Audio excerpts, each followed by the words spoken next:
To remove either internal hard drive, first remove the side panel and the front panel. Next, detach the connector from the rear of the personal media drive bay by pressing firmly on its side tabs.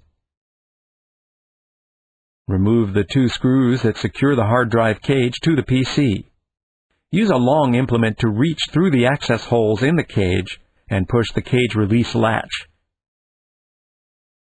Slide the cage up and lift it partially out of the PC.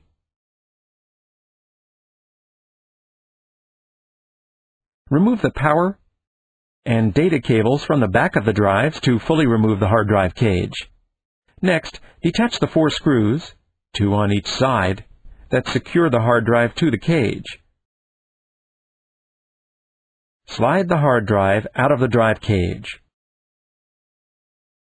Slide the drive into the cage until the screw holes on the side of the drive and cage align.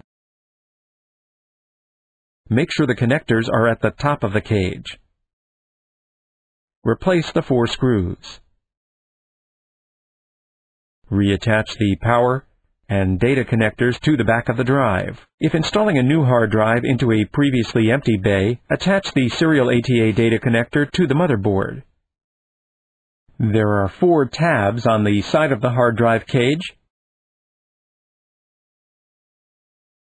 that fit into 4 slots on the inside of the PC.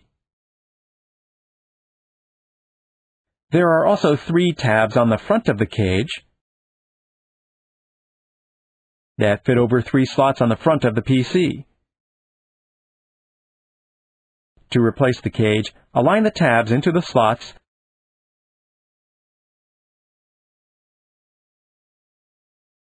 and slide the cage down until it snaps into place. Reattach the 2 drive cage screws.